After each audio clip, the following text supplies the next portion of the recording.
بسم اللہ الرحمن الرحیم۔ السلام علیکم محترم ناظرین۔ صبر ایک ایسا درخت ہے جس کی جڑیں کڑوی ہوتی ہیں لیکن پھل میٹھے ہوتے ہیں۔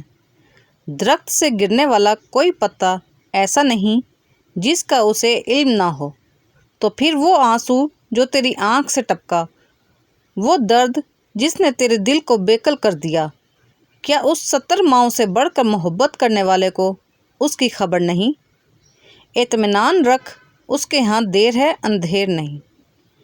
1 چمچ میتھی دانہ 1 گلاس پانی میں رات کو بھگو دیں۔ صبح چھان کر میتھی دانہ پیس لیں اور اس میں 1 چمچی ایلو ویرا جیل، آدھا کپ دہی شامل کر کے پیسٹ بنا لیں۔ بالوں میں 30 منٹ تک لگائیں۔ ہفتے میں 2 بار استعمال کریں۔ 5 ہفتوں کے استعمال سے بال مضبوط اور چمکدار ہو جائیں گے۔ کپڑوں سے نیل پالش اتارنے کے لیے پہلے اس پر نیل پالش ریموور لگائیں، پھر اس پر تھوڑا سا میٹھا سوڈا لگائیں اور واشنگ پاؤڈر چھڑک کر اس کو تھوڑی دیر دھوئیں، پھر اسے فوراً استری کریں، داغ صاف ہو جائے گا۔ شیشے کے برتن میں گرم دودھ یا پانی ڈالنے سے پہلے اس میں چمچہ ڈال دیں تو اس طرح برتن ٹوٹے گا نہیں۔ اپنے کھانے میں ناریل کا تیل استعمال کریں، خاص طور پر ہلکی آنچ پر پکانے کے لیے۔ یہ زیادہ حرارت پر بھی اپنی صحت بخش خصوصیات برقرار رکھتا ہے اور توانائی میں فوری اضافہ کرتا ہے۔ صبح کے وقت 10 منٹ کے لیے ہلکی چہل قدمی کریں، تازہ ہوا میں سانس لیں اور گرد و نواح کا مشاہدہ کریں۔ یہ دل کی گردش بہتر کرتا ہے، دماغ کو تازگی بخشتا ہے۔ قدرتی روشنی میں وقت گزارنا نیند کے قدرتی چکر کے لیے بھی مفید ہے۔ پیٹ کم کرنا ہو تو 3 چمچ سرسوں کا تیل اور 1 چمچ زیتون کا تیل، 1 چمچ میتھی اور 1 چمچ اجوائن، ان کو گرم کر لیں۔ سب چیزوں کو مکس کر کے پیٹ پر مساج کریں۔ چند دنوں میں پیٹ کافی حد تک کم ہو جائے گا۔ اگر آپ کے بچے کو بار بار زکام ہوتا ہے تو 1 چمچی پانی میں 1 چٹکی جائفل پیس کر شہد ملائیں۔ بچے کو صبح شام چٹائیں اور زکام سے نجات پائیں۔ مٹر چھیل کر محفوظ کرنے ہوں تو ایک دیگچی میں پانی گرم کریں۔ اگر 5 یا 10 کلو مٹر ہیں تو گرم پانی میں 1 کھانے کا چمچ سفید سرکہ اور 1 چمچ چینی ڈال دیں اور 2 منٹ کے لیے چھلے ہوئے مٹر ڈال دیں۔ چھان کر ٹھنڈا کر کے فریز کر لیں، مہینوں خراب نہیں ہوں گے۔ کھانے میں سبز پتوں والی سبزیاں زیادہ شامل کریں، جیسے پالک اور میتھی۔ یہ خون صاف کرتی ہیں اور معدے کو مضبوط رکھتی ہیں۔ سبز پتوں میں موجود وٹامنز توانائی بڑھاتے ہیں اور قوت مدافعت کو بہتر بناتے ہیں۔ صبح ناشتے میں فائبر شامل کریں، جیسے دلیا یا پھل۔ ہاضمہ بہتر رہتا ہے اور دن بھر توانائی فراہم ہوتی ہے۔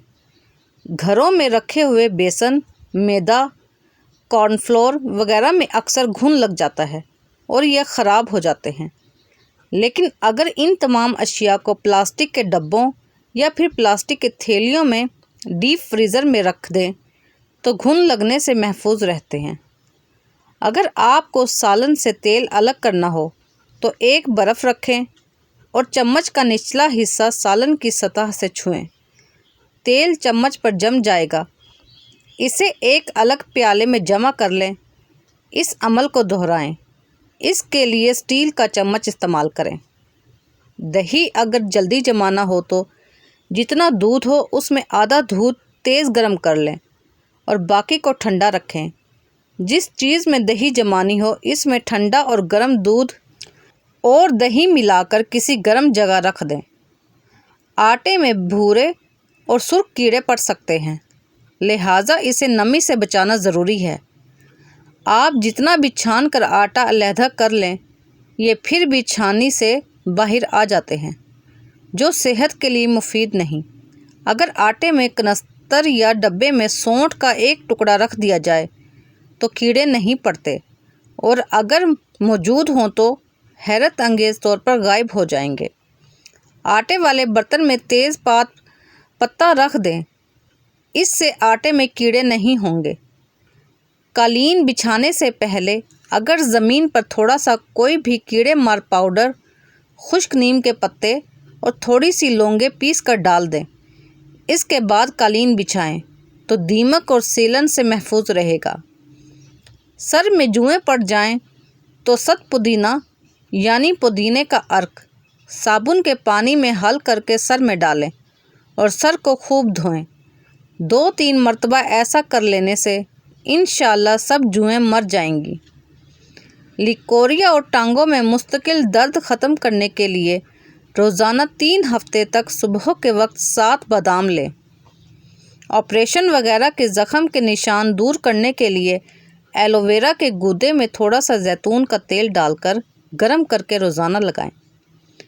ایسے بچے جن کو مٹی کھانے کی عادت ہو ان کو کیلا اور شہد ملا کر کھائیں۔ ان کی مٹی کھانے کی عادت ٹھیک ہو جائے گی۔